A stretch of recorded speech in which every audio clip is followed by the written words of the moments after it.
I do want to thank you, and I want to thank the National Council for the opportunity to speak today. I'd like to acknowledge Dr. Stephen Goldson, who works with my Chief Science Advisor, Professor Sir Peter Gluckman, and many of you were at the National Conference back in July when I spoke, so I'm not going to repeat the same speech from there.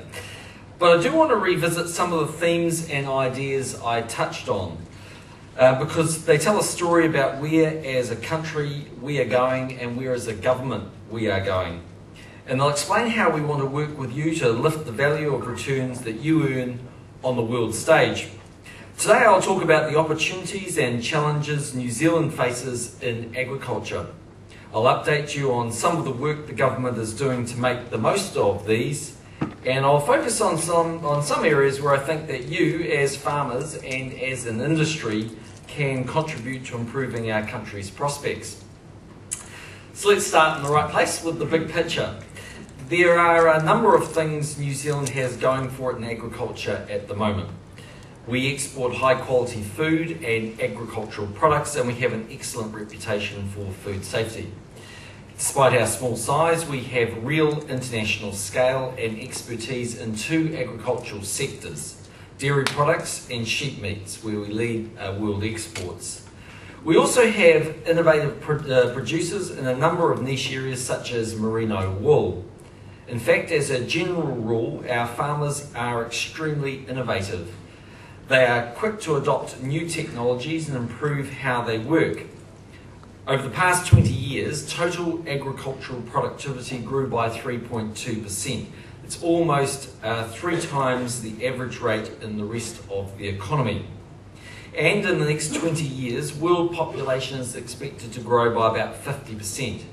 At the same time, the growing economies of Asia will see a massive increase in middle-class consumers who will demand better and higher quality food as they get wealthier. The bulk of this increased demand for food will have to come from massive growth in agricultural productivity.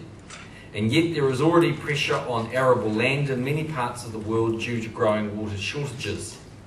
Water is an area where New Zealand has a major competitive advantage. We only use a fraction of the water that falls on our land, and there's a lot of scope to make better use of this resource without undermining our environmental credentials. Meanwhile, after decades of high tariffs and import quotas imposed on our products overseas, we are finally seeing real progress towards free trade among our major trading partners.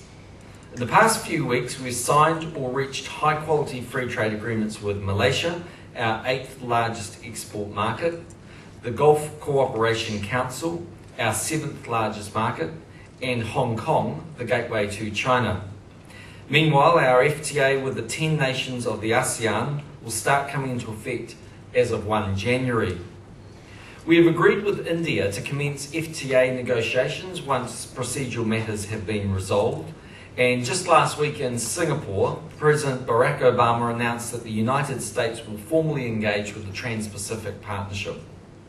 The partnership is a group of 8 Pacific nations, including New Zealand, who are working towards a free trade agreement. Don't underestimate how big an impact these kinds of agreements will have on New Zealand and the value of your products. In the first year since signing an FTA with China, our exports grew by an astonishing 61% or $1.3 billion. China is already our 3rd largest export market, and within a decade, we will have totally free trade with what is likely to become the world's largest economy.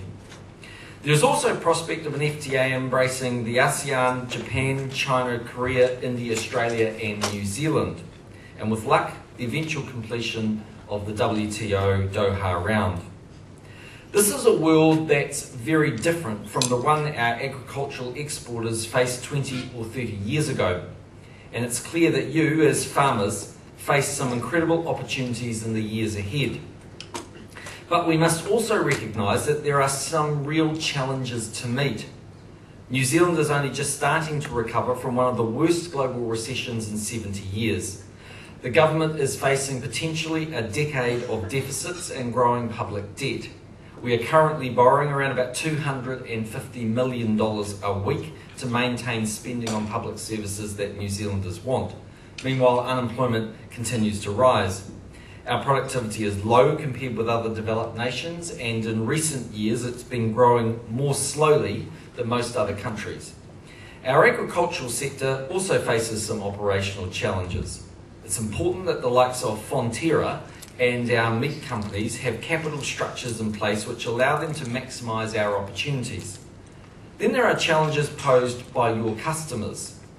100 years ago, New Zealand became one of the richest nations in the world because our forebears understood what was going on internationally.